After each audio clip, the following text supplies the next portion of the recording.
Bonjour. Dans cet entretien, j'ai le plaisir de recevoir Isabelle Fontaine. Isabelle est auteure en développement personnel. Elle a écrit le livre Libérez la voix de votre intuition. Dans notre conversation, nous abordons donc le thème de l'intuition, mais aussi celui des synchronicités. À tout de suite.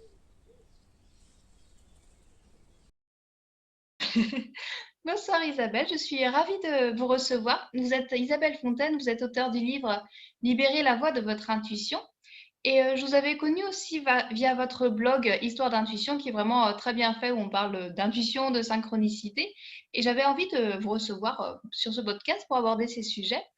Alors peut-être d'abord, est-ce que vous pourriez vous présenter avec vos propres mots? Oui, je suis auteure en développement personnel. Donc, j'ai écrit sur l'intuition, j'ai écrit aussi évidemment sur la synchronicité. Et j'ai un parcours en fait assez rationnel à la base, puisque j'ai fait des études d'économie, de droit. Et puis, j'ai fait une école de journalisme et j'ai été 20 ans, pendant 20 ans, j'ai été journaliste. Et comment j'en suis arrivée à m'intéresser à l'intuition et puis aussi à animer des stages, hein, puisque je suis aussi active, hein, dans ce domaine et je suis aussi thérapeute d'ailleurs. Eh bien, un jour, j'étais à mon ordinateur, j'étais en train d'écrire les dernières lignes d'un premier livre que j'avais écrit pour les femmes, en fait, qui était Comment réussir sa vie et devenir mère. Et j'étais en train hyper concentrée dans l'écriture du dernier chapitre de ce premier livre édité. Et tout d'un coup, j'ai vraiment eu mais vraiment une fulgurance, comme si on avait allumé une ampoule, vous savez, sous mon crâne, quoi. Et j'ai comme entendu intérieurement une voix qui me disait, ton prochain livre va être sur l'intuition et ça va être génial. Et donc, j'étais prise d'une joie absolue. Et puis voilà, et puis après, bah, j'ai proposé ce sujet à mon éditrice qui a dit oui, c'est un super sujet. Bon, c'était il y a plusieurs années maintenant, hein, c'était en 2012 ça, donc ça va faire 10 ans bientôt. Et à l'époque, il n'y avait pas autant de livres que ça, surtout chez les éditeurs assez classiques, quoi, grand public. Voilà, et donc bah, ma vie a pris un sacré tournant à partir de ce moment-là, puisqu'effectivement, j'ai écrit le livre et puis après, bah, ensuite j'ai lancé le blog un an après, Histoire d'intuition. Et puis après, bah, j'ai commencé à animer des ateliers, des stages, d'abord timidement et puis de plus en plus, de manière importante. Voilà, donc mon parcours, c'est le parcours d'une rationnelle, très intéressée par l'irrationnel et qui a fini par s'assumer complètement enfin complètement en tout cas, j'essaye, dans cette voie un peu du mystère, de l'intuition, de la synchronicité et puis plus largement de la connaissance de soi, quoi.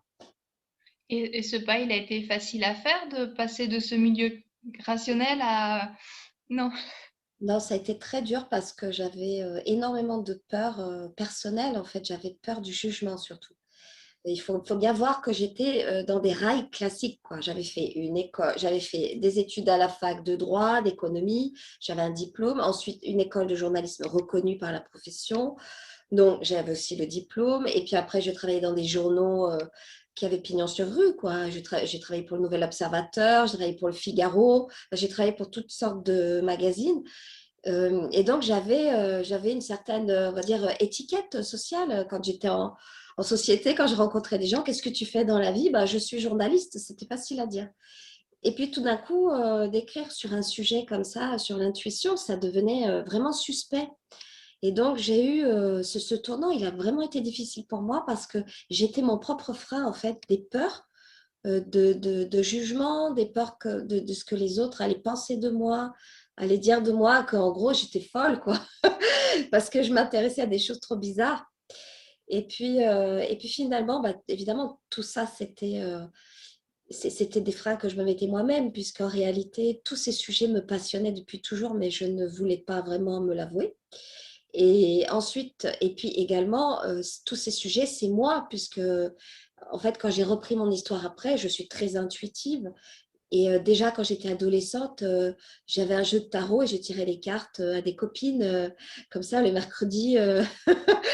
Et j'adorais ça, quoi. Donc, j'avais déjà ce côté très intéressé par l'irrationnel, mais la vie m'avait amené à le mettre de côté, à l'oublier, on va dire, à l'étouffer, parce que c'était pas, voilà, c'était pas un chemin très classique. Et dans mon milieu familial aussi, c'était pas bien vu de faire ça. Donc, le tournant, j'ai mis plusieurs années à le faire, en fait. Et, et ça a été, mon principal ennemi, ça a été moi-même.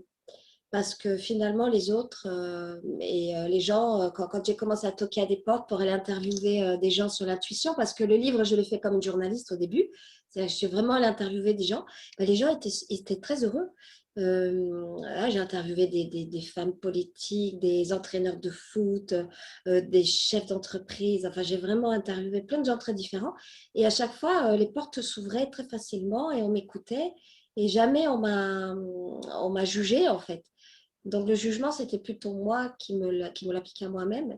Et ça a été presque le plus dur dans tout ce cheminement. Ça a été d'assumer qui j'étais, d'assumer cette attirance d'être pleinement dedans, quoi. D'accord. Du coup, il y a vraiment une différence entre écouter, entendre son intuition et la suivre. Il y a quelque chose qui doit se faire, un pas pas supplémentaire qui doit être franchi. Oui, oui, c'est vrai. Moi, je dis souvent, le temps de l'intuition n'est pas nécessairement le temps de l'action. C'est-à-dire qu'on peut entendre son intuition, on peut l'écouter, enfin, on peut savoir des choses. Et d'ailleurs, finalement, l'intuition, c'est assez simple, hein, au final. On sait au fond de nous les choses, hein. Si on ose regarder à l'intérieur de soi et faire son introspection en toute sincérité, en toute honnêteté, on sait. Le seul problème, c'est que des fois, ce qu'on sait, ce que notre intuition, elle sait, ça ne nous arrange pas. Parce que, bah, par exemple, comme moi, ça va nous exposer alors que nous, on voudrait être cachés, ou alors que ça va nous obliger, par exemple, à quitter un travail, à quitter une ville, à quitter un conjoint, ou à faire quelque chose, ou à prendre des décisions qui pourraient nous mettre en difficulté. Donc, effectivement, il y a l'intuition qui nous parle et que l'on entend, que l'on écoute. Et puis après, effectivement, il y a un autre pas qui est de suivre son intuition et d'oser l'écouter, quoi. Et alors, il y a des intuitions qui vont s'imposer plus ou moins à nous. Là, l'intuition que je racontais au début de l'entretien, ça a été cette fulgurance d'écrire mon livre sur l'intuition, c'était plus fort que moi. C'est ce que j'appelle une intuition eureka, c'est-à-dire il y a une telle évidence, il y a une telle énergie, c'est tellement puissant, on ne peut pas lutter en fait. On est pris dans un wagon, dans un train, dans une fusée, une locomotive qui nous emmène. Et même si on voudrait dire non, quelque part, c'est pas possible parce que l'énergie est beaucoup trop forte, elle est beaucoup trop puissante. Et quelque part, dans mon histoire, et puis en général, les personnes à qui ça arrive, ce genre d'intuition, c'est que quelque part, c'est peut-être la quantité d'énergie dont on avait besoin pour bouger. Parce que sinon, on n'aurait pas bougé.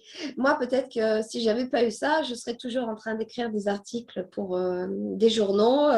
Je tournerais probablement en rond avec moi-même. Je serais très, très mécontente de ma vie, mais je n'aurais pas bougé. Donc, il y a certaines intuitions qui nous, quelque part, on ne peut pas lutter. Donc, on est obligé de les écouter parce que c'est presque une question de vie ou de mort. Moi, on me rapporte beaucoup ça dans les témoignages, hein. Il y a des gens, tout d'un coup, ils savent qu'il faut qu'ils arrêtent ce travail, ils savent qu'il faut qu'ils quittent une ville, ils savent qu'il faut qu'ils quittent une personne, et c'est une question de vie ou de mort. C'est-à-dire qu'ils le sentent, c'est quelque chose, c'est plus fort qu'eux. Ils doivent passer à l'action, en fait, ils doivent écouter l'intuition. Mais parfois, c'est plus compliqué. Il y a des intuitions que j'appelle serpents de mer, hein, qui font comme ça, c'est-à-dire qu'on les oublie, puis après elles remontent, elles se rappellent à nous par des coïncidences aussi, des événements, puis après on les oublie, puis après elles remontent, et celles-là, eh ben, oui, on peut ne pas les suivre. On peut très bien savoir qu'elles sont là et on peut ne pas les suivre. Mais la vie va toujours se charger de nous les rappeler, voilà, sous forme d'événements, sous forme de plein de choses, quoi. Dans quelque part, les grandes intuitions de nos vies, les intuitions de vie, quelque part, on sera toujours confronté à elles. Elles seront toujours là pour toquer à notre porte et nous obliger à nous confronter enfin, à les écouter et à absolument entendre ce qu'elles veulent nous dire, quoi. D'accord. Et je me posais aussi une question sur la définition de l'intuition. Est-ce que l'intuition, c'est quelque chose qui vient de l'intérieur de soi ou c'est au contraire quelque chose de l'extérieur comme un message de l'univers? C'est c'est quoi la différence? C'est quoi la subtilité? Alors, elle est intéressante la question. En fait, c'est les deux. L'intuition va se manifester dans notre espace intérieur. C'est-à-dire, d'ailleurs, c'est l'étymologie du mot intuition qui vient de intueor, intueri en latin, et qui veut dire regard porté attentivement à l'intérieur. Donc, l'intuition, c'est vraiment quelque chose qui va se manifester en moi, dans mon espace intérieur. Plus je vais être dispersée à l'extérieur, hein, plus je vais être sur mon smartphone, plus je vais écouter les infos, plus je vais être portée vers l'extérieur et embrouillée de plein d'informations, moi, je vais entendre cette voix qui se manifeste à l'intérieur. Mais effectivement, certaines intuitions, on peut légitimement se demander si elles ne viennent pas de guides, d'anges, de l'univers, on ne sait pas, qui nous chuchoteraient quelque chose à l'oreille. Et donc, dans ce cas-là, ce serait comme quelque chose qui vient de l'extérieur, mais que l'on entend à l'intérieur, en fait. Hein, mais l'intuition va toujours la capter à l'intérieur de soi. Et ça nous ramène à d'où ça vient l'intuition. Et donc, globalement, il y a deux grandes explications. Il y a une explication rationnelle, c'est que l'intuition, c'est mon inconscient, en fait, qui parle. Donc, c'est pas du tout une voix qui vient de l'extérieur, en fait, c'est juste moi, c'est dans mon cerveau, c'est mon inconscient et mon cerveau qui a des super capacités pour faire des liens et qui, de manière inconsciente, il va faire sa tambouille, quoi, sa petite cuisine, et hop, ça va me donner une intuition. Et puis, l'autre explication irrationnelle, c'est que là, l'intuition, c'est la voix de Dieu ou la voix d'un au-delà ou de quelque chose qui est à l'extérieur de moi.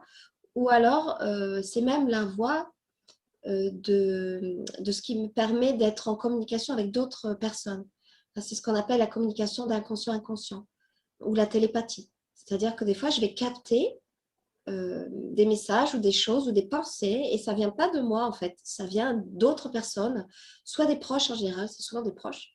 Mais on peut capter, en fait, des informations qui viennent même de gens qu'on ne connaît pas, chez des gens très sensibles, par exemple, quand il y a des catastrophes, des tremblements de terre, enfin, ou des tsunamis ou des choses comme ça, eh bien, quand on est sensible, on va pouvoir capter des informations qui viennent d'autres personnes qu'on ne connaît pas, mais on va le capter.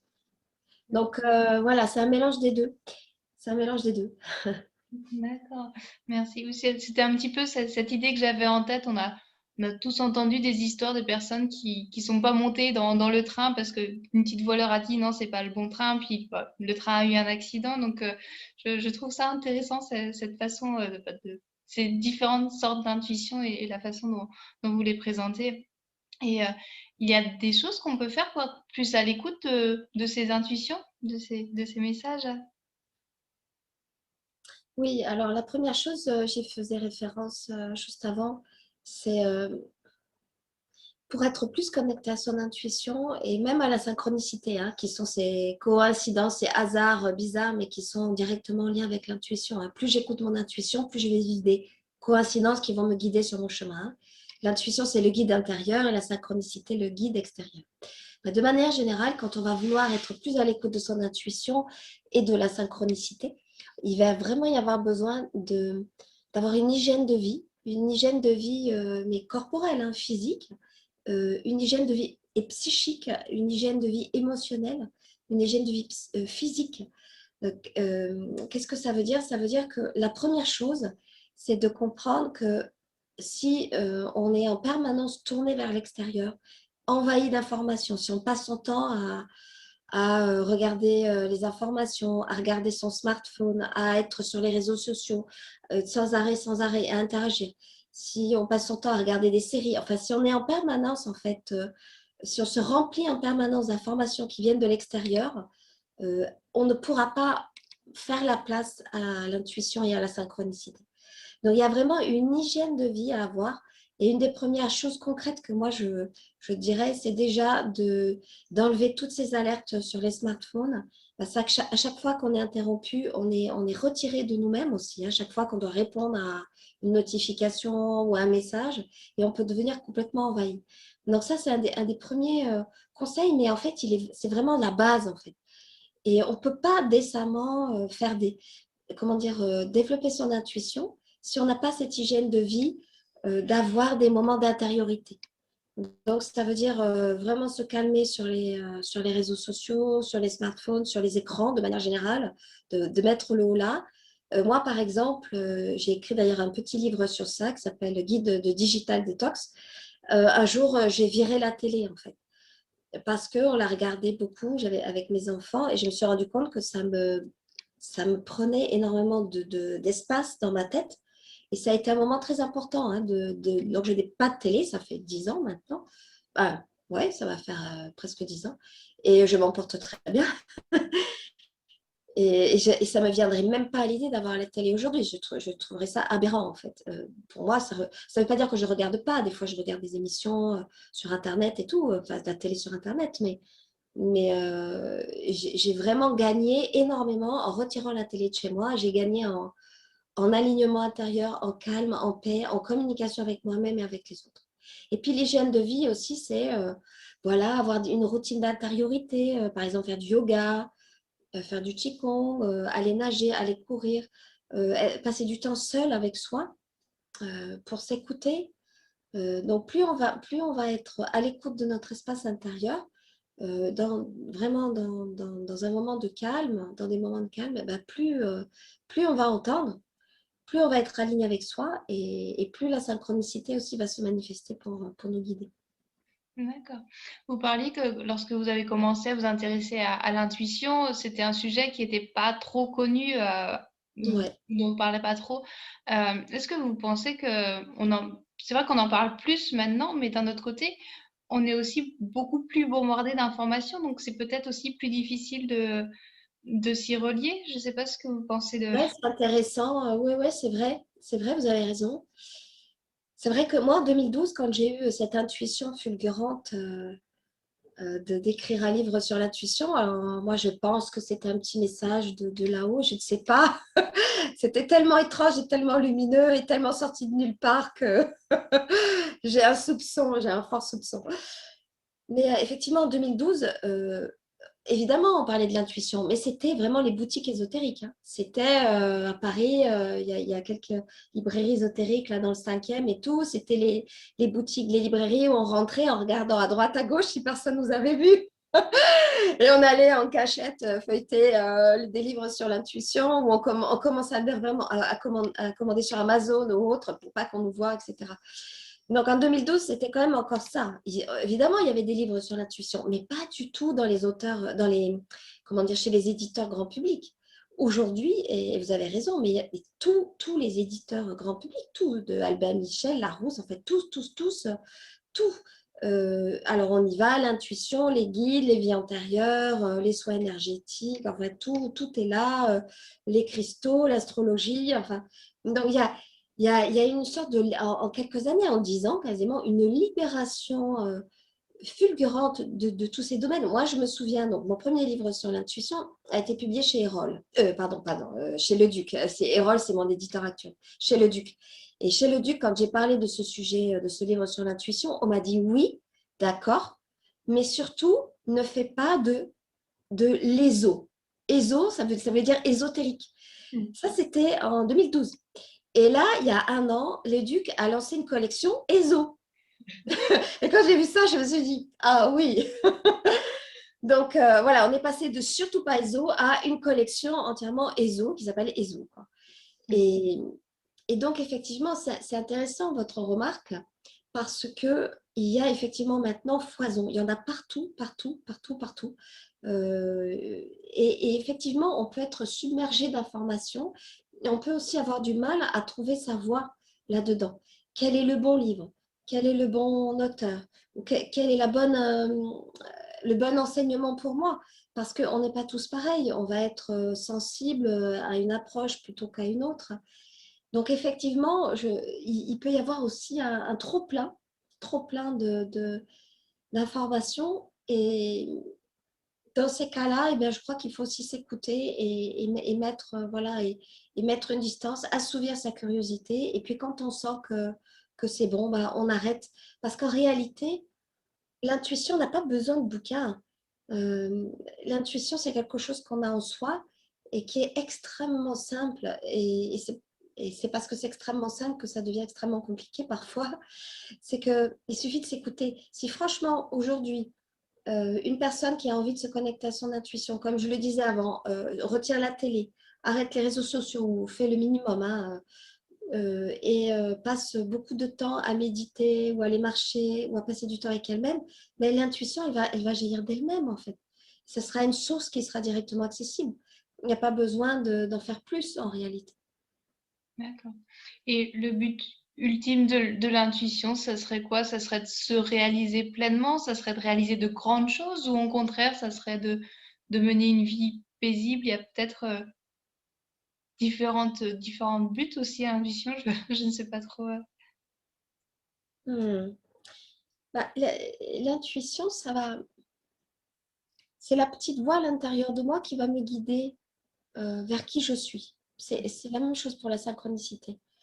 L'intuition, c'est la voix à l'intérieur de moi qui me guide vers qui je suis, et la synchronicité, c'est la voix à l'extérieur de moi qui me guide aussi vers qui je suis. Ça, c'est la fonction supérieure de l'intuition. C'est la grande, grande fonction. Mais après, l'intuition, des fois, elle nous sert à des petites choses, hein. Par exemple, trouver une place de parking, hein. C'est le GPS, hein. Vous savez, on arrive, on met le GPS à place, j'ai les ondes, où est-ce que je vais trouver une place? C'est aussi ce qui va nous permettre de trouver un bon resto, de faire un bon choix, voilà, de séjour, d'établissement, d'hôtel, que sais-je. Donc, l'intuition, moi, je l'appelle le couteau suisse de l'existence. C'est-à-dire qu'elle nous sert à faire des petites et des grandes choses. Il ne faut pas perdre de vue que sa fonction supérieure, c'est quand même de nous relier à notre être profond. Et dans une vision plus spirituelle, c'est de nous relier à l'univers. Puisque grâce à l'intuition, par l'intuition, je suis connectée non seulement aux autres, à tous les autres, je suis connectée au vivant dans son ensemble, et donc je suis connectée à l'univers donc à tout ce qu'on peut, tout ce qu'il peut y avoir là-haut, la team comme je l'appelle, c'est-à-dire on ne sait pas trop tout ce qui se passe, mais en tout cas c'est cette chose profonde qui fait que je me sens reliée à quelque chose de plus grand que moi, au plus grand que moi. Et ça c'est vraiment l'intuition nous permet ça, nous permet de ressentir cette reliance, non seulement de la ressentir, mais de la vivre. Et donc de faire en sorte que notre vie elle ait du sens. Ah, et notre vie peut avoir comme sens d'être paisible. L'intuition n'a pas forcément vocation à nous amener à prendre des décisions douloureuses ou difficiles. Ah, ça peut être aussi simplement de vivre paisible, comme vous le disiez, tranquille, ah, en étant relié, quoi. D'accord. Et depuis cette dizaine d'années que vous vous intéressez peut-être encore plus particulièrement à l'intuition, votre vie a changé radicalement ou il y a eu des choses qui se sont produites Oui, bien sûr, oui, oui. Oui, oui, j'ai opéré au fil des ans un changement de vie complet, oui. Aussi bien au niveau personnel donc que professionnel. Puisque en l'espace de quelques années, eh bien, j'ai mis fin à 20 ans donc, de carrière dans le journalisme, puisque j'ai complètement arrêté mon travail de journaliste. C'était plus possible pour moi de continuer. J'arrivais plus à être entre les deux, puisque pendant un moment, j'ai fait les deux. Je travaillais sur l'intuition, j'écrivais sur l'intuition, et puis je continuais à être journaliste à côté. Et puis à un moment donné, c'est devenu, je pouvais plus en fait, j'arrivais plus parce que je voulais déployer des choses dans le domaine de l'intuition, notamment des stages, des formations, mais j'avais pas le temps, mais surtout j'avais pas le temps intérieur, quoi, psychique, et je sentais qu'il m'était demandé ou que l'univers me demandait de faire le saut, de lâcher ce que je savais faire depuis 20 ans et qui me rapportait de l'argent quand même, hein, qui me faisait vivre, d'oser faire ce saut dans le vide pour vraiment pleinement me déployer dans toute cette partie. Donc, j'ai fait ça. Donc, je suis passée de journaliste à euh, auteur, enfin spécialiste en intuition synchronicité, à thérapeute et parce que je suis une activité de thérapeute, d'accompagner des gens individuels et formatrice, organisatrice de stages. Donc ça a été un changement radical pour moi. Alors, je ne l'ai pas fait en un an, je l'ai fait sur plusieurs années. Il y a eu une progressivité, mais il y a eu un moment donné où j'ai décidé que, il y a un moment où j'ai décidé que c'était fini le journalisme. Et j'ai fixé une date. Et c'était le 1er février 2019. 1er février 2019, c'était ma nouvelle vie qui a commencé professionnelle. Et en parallèle à ça, il y a eu aussi, au point de vue privé, également un changement radical de vie puisque j'ai toujours d'ailleurs une famille, mais j'étais en couple avec une famille nombreuse. Et là aussi, pour moi, il a été nécessaire de mettre fin voilà, à cette vie de couple. Et ça a été aussi quelque chose de très difficile qui s'est étalé sur plusieurs années. Mais là aussi, il y a eu un moment où il a fallu dire, là, c'est fini. Donc, ça s'est fait à peu près dans les mêmes années. En fait, ça s'est fait en même temps. Donc, il y a eu un changement radical dans ma vie qui s'est étalé sur une période. Et d'ailleurs, on l'observe toujours, hein, les grands changements, les grandes transformations, c'est jamais en un jour, hein, parce que sinon, on ne peut pas, on ne supporte pas. Mais effectivement, ma vie a radicalement changé. Donc, du coup, entre 2012, où j'ai eu le message d'écrire un livre sur l'intuition, et aujourd'hui, 2021, donc quasiment 10 ans se sont écoulés et ma vie a radicalement changé, quoi. Mais j'en suis profondément heureuse puisque je sais que je suis sur le bon chemin. Je sais que c'est la bonne voie. Je ne dis pas que c'est facile tous les jours. Ça n'a vraiment pas été facile tous les jours. Mais j'étais toujours tenue par cette conviction profonde que j'étais sur le bon chemin. Voilà. J'ai un petit chat qui éternue à côté. C'est d'où le bruit bizarre. Voilà. Et vous voyez les mêmes changements aussi sur les gens qui participent à vos stages, à vos formations?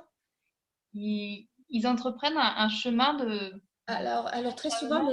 les gens qui viennent à mes stages, à mes formations, ils sont eux-mêmes déjà dans une interrogation, dans un moment de vie où ils sentent qu'ils ont besoin d'être connectés à leur intuition plus que jamais. Qu'ils ont besoin non seulement d'écouter leur intuition, mais de la suivre, c'est-à-dire de pouvoir vraiment oser libérer la voix de l'intuition. C'est le titre de mon livre, mais oser la libérer dans le sens, oser vraiment l'écouter, oser aller dans son sens. Donc effectivement, moi, et de plus en plus, je suis amenée à rencontrer des gens qui sont dans des moments de transition de vie et j'accompagne ça aussi. Donc oui, moi, je rencontre beaucoup de gens qui sont dans des moments de transformation, alors plus ou moins un moment charnière, ils sont plus ou moins, mais ils sont dans ce cheminement où, dans certains moments de vie, on est perdu et quelque part, c'est bien d'être perdu. Quand on va opérer une grande transformation de vie, il y a un moment où il est obligatoire d'être perdu. Et il y a même un moment où notre intuition, on l'entend plus. Et ça fait partie du jeu. Il faut l'accepter. On ne sait plus, on est perdu. Et puis après, on arrive justement à reconnecter, à se rebrancher parce qu'on a accepté ou parce qu'on a fait cette expérience d'être totalement perdu. Alors, on peut retrouver un nouveau chemin, un autre chemin. Donc effectivement, dans ces moments-là, dans ces moments de vie souvent difficiles de transformation, on a vraiment besoin de sentir que même si on n'entend plus l'intuition, euh, pour un moment tout du moins, que l'énergie, elle est là à l'intérieur. Parce que la connexion, en fait, elle est toujours là. La connexion, elle ne s'arrête jamais. Même si je n'entends pas la voix de l'intuition, ben, il y aura sûrement des synchronicités qui vont me guider, hein, ou des coïncidences. Donc, l'intuition va se manifester à l'extérieur de moi, hein, via des événements. Et ça, c'est toujours le cas quand on est dans des moments de transition de vie importants, des moments de changement profond. Il va y avoir beaucoup de synchronicités qui vont se manifester. Donc, même quand on a l'impression que l'intuition nous a lâchés, la connexion, elle est toujours là. Et moi, je sais, en tout cas, je parle à titre personnel, que j'ai eu des moments de grande difficulté, où j'ai vraiment perdu espoir, où je ne voyais pas de quoi demain serait fait, parce que tout s'effondrait autour de moi, tous mes repères professionnels, mes repères personnels, familiaux, sentimentaux, tout disparaissait, tout s'effondrait et j'ai vraiment traversé des moments de perte d'espérance. Mais pourtant, pour autant, j'ai toujours eu ce feu intérieur, toujours cette étincelle, cette flamme, même une petite flamèche à certains moments, mais où cette connexion profonde avec le sens était là et où je savais, malgré les difficultés, malgré la souffrance aussi, parfois, je savais que ce que je vivais faisait sens et donc que ce que je faisais était juste, ce que je vivais était juste et que donc mon intuition et la synchronicité étaient là pour me soutenir, quoi, comme une force de soutien. D'accord. Et du coup, un conseil pour les personnes qui auraient envie de libérer vraiment la voix de leur intuition et d'oser la suivre, ce serait peut-être de se faire accompagner pour garder cette flamèche allumée, ça serait d'écouter les synchronicités?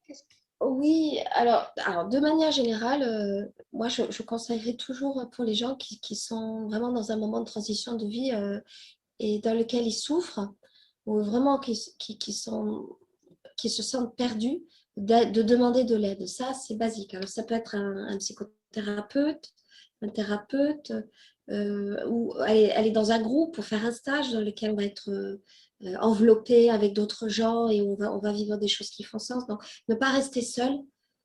Euh, en tout cas, si on souffre trop, si on se rend compte que voilà, qu'on n'y arrive pas, on a tous besoin d'aide. Moi, la première, j'ai reçu de l'aide à un moment où j'en avais besoin. Donc ça, c'est vraiment important à dire, quoi. Il n'y a aucune raison. On a toujours dans la vie besoin d'un autre et de l'autre pour nous accompagner dans les moments difficiles. Ça ne veut pas dire qu'on va toujours tenir la main de quelqu'un, mais qu'à un moment donné, c'est utile. Et après, ça, c'est la première chose. Et après, oui, je dirais, dans les moments difficiles comme ça, de transition de vie où on perd un peu espoir, eh bien, effectivement, d'écouter la synchronicité ou de regarder ce qui se passe à l'extérieur parce que l'extérieur, l'environnement va m'apporter des réponses et je vais même pouvoir poser des intentions et poser des questions à l'univers et il va me répondre et je vais vivre des événements qui vont me permettre de pouvoir progresser, enfin, de pouvoir progresser sur ce chemin de conscience en fait. Donc la synchronicité, on va dire que l'univers, il est toujours là, il est toujours présent pour nous répondre. Il faut juste simplement oser demander en fait et avoir la foi qu'on va être écouté. D'accord, merci. Et moi, j'avais envie de vous poser aussi une question plus personnelle. Vers quoi se portent vos projets en ce moment? Vous avez des curiosités particulières que vous avez envie d'assouvir, développer encore le thème de l'intuition ou c'est- qu'est-ce qui vous intrigue en ce moment? Euh, ouh, En ce moment, ce qui m'anime, c'est de pouvoir partager au plus grand nombre, en fait, ces sujets d'intuition, ces sujets de synchronicité. Là, par exemple, je prépare une conférence, je vais devoir parler devant des médecins, une grande audience de 200 médecins universitaires, de médecins généralistes, et je vais leur parler d'intuition, justement. Donc, ça, ce sont des défis importants pour moi. Mon envie, c'est vraiment de porter tous ces messages au plus grand nombre et avec la plus grande rigueur aussi possible. Parce que ce qui m'anime en fait, c'est de dire qu'on peut parler de choses entre guillemets irrationnelles, de choses un peu plus subtiles, de mystères. Hein. On peut parler de mystère pour la synchronicité, mais qu'on peut l'aborder en étant rationnel, en étant ancré, avec des points de repère, avec de la réflexion, et que ce n'est pas parce que on va avoir un élan vers le mystère, on va avoir un élan spirituel, qu'on manque d'ancrage, qu'on manque de jugeote, pour dire les choses simplement. Donc moi ce qui m'anime, c'est vraiment de parler de tous ces sujets, de les promouvoir au plus grand nombre et de le faire de manière euh, rationnelle, en fait, réfléchie, quoi. Ça, c'est le plus important. Et puis l'autre chose aussi, c'est de déployer. Là, je crée des nouveaux stages justement plus longs. J'ai aussi des idées de formation plus longues pour justement amener des gens qui sont en transformation ou qui sont justement dans ce moment de vie qu'on évoquait de changement pour pouvoir les accompagner sur un programme long dans un groupe et pour pouvoir opérer ces transformations et justement être accueillis comme dans un cocon, quoi, dans un groupe, voilà, pour pouvoir cheminer avec d'autres.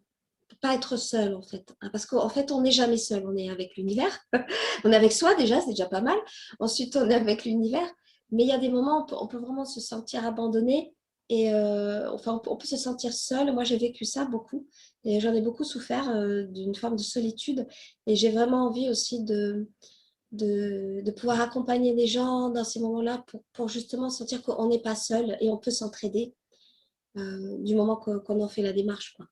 D'accord. Merci pour le partage de ces beaux projets. Et peut-être pour conclure l'interview, si les auditeurs, les spectateurs veulent vous retrouver, ils peuvent aller sur votre site peut-être ou Oui, tout à fait, sur histoiredintuition.com. Et puis voilà, ils auront plein d'articles en libre accès sur l'intuition, la connaissance de soi. Et puis voilà, des infos sur les stages que je propose. D'accord. Ah bah, merci beaucoup, Isabelle, pour cette riche conversation. Puis, bah, je vous souhaite une très belle soirée et merci encore pour cet échange. Merci Claire-Vie, bonne soirée aussi.